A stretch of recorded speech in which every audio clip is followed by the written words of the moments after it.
যোগদান কাৰ্যসূচী এই অনুষ্ঠানত আমাৰ সৈতে উপস্থিত থকা ভাৰতীয় জনতা পাৰ্টিৰ সন্মানীয় সভাপতি ডাঙৰীয়া আৰু আজি এই যোগদান কাৰ্যসূচীক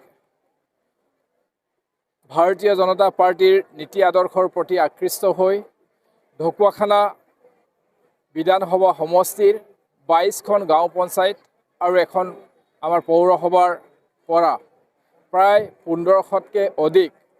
ভাৰতীয় জাতীয় কংগ্ৰেছ দলৰ যোৱা বিগত 15-20 বছৰ ধৰি বিভিন্ন দায়িত্বত থকা সন্মানীয় বিষয়ববীয়াৰ লগতে ঢকুৱাখানা সমষ্টি অন্তৰ্গত বিভিন্ন অৰাজনৈতিক দল সংগঠন ৰাজনৈতিক সংগঠনৰ ব্যক্তিয়ে ভাৰতীয় জনতা পাৰ্টিৰ নীতি আদৰ্শৰ প্ৰতি আকৃষ্ট হৈ আজি ভাৰতীয় জনতা পাৰ্টিত যোগদান কৰিছে। আজি যিসকল ব্যক্তিয়ে আজি ভাৰতীয় জনতা পাৰ্টিত যোগদান কৰিলে প্ৰত্যেকগৰাকী ব্যক্তিলৈকে আমি ভাৰতীয় জনতা পাৰ্টি ঢকুৱাখানা জিলা সমিতিৰ হৈ তেখেতলোকক আন্তৰিক কৃতজ্ঞতা আৰু ধন্যবাদ জ্ঞাপন কৰিছোঁ আৰু আশা ৰাখিছোঁ বিগত দিনৰ তেখেতলোকৰ সামাজিক যিখিনি বা ৰাজনৈতিক অভিজ্ঞতাৰে পুষ্ট ব্যক্তি,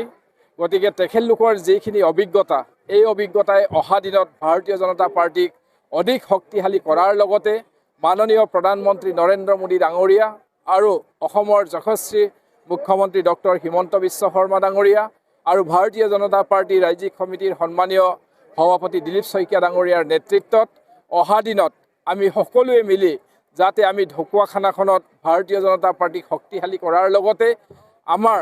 মাননীয় প্ৰধানমন্ত্ৰী ডাঙৰীয়া আৰু মাননীয় মুখ্যমন্ত্ৰী ডাঙৰীয়াৰ নেতৃত্বত আমি ঢকুৱাখানাখনৰ যি এখন সুৰক্ষিত সৰ্বাংগীন এখন আগশাৰীৰ সমষ্টি নিৰ্মাণৰ যাত্ৰা, এই যাত্ৰাত যাতে তেখেতলোকে একোজন সহযাত্ৰী হৈ আমাৰ লগত থাকি পিনি অহা দিনত যাতে ৰাইজক সেৱা কৰে তাৰ বাবে আমি সকলোলৈকে আমি আহ্বান জনাইছোঁ। বিগত মই প্ৰায় 30 বছৰ কাল কংগ্ৰেছ দলত মই বিভিন্ন পৰ্যায়ত কাম কৰিছিলোঁ। 2000 চনৰ পৰা 2009 চনলৈকে মই উত্তৰ ঢকুৱাখানা মণ্ডল যুৱ কংগ্ৰেছৰ সভাপতি আছিলোঁ আৰু 11 চনৰ পৰা 2020 চনলৈ মই ঢকুৱাখানা ব্লক কংগ্ৰেছৰ সাধাৰণ সম্পাদক আছিলোঁ আৰু 2021 চনৰ পৰা 2024 চনলৈ মই লখিমপুৰ জিলা সাধাৰণ সম্পাদক আছিলোঁ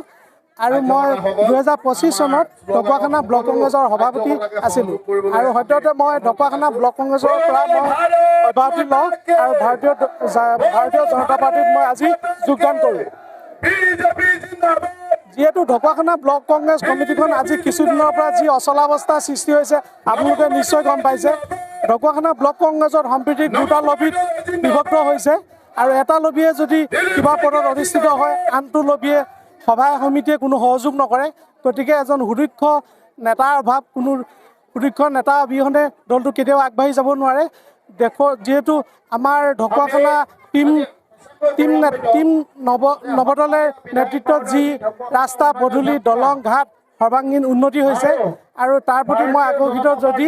আজি মই ভাৰতীয় জনতা পাৰ্টিত যোগদান কৰিলোঁ। মোৰ লগত আমাৰ ঢকুৱাখানা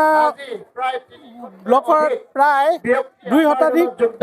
কংগ্ৰেছ কৰ্মীয়ে আজি মোৰ সৈতে সহযোগ কৰি আজি ভাৰতীয় জনতা পাৰ্টিত যোগদান কৰে।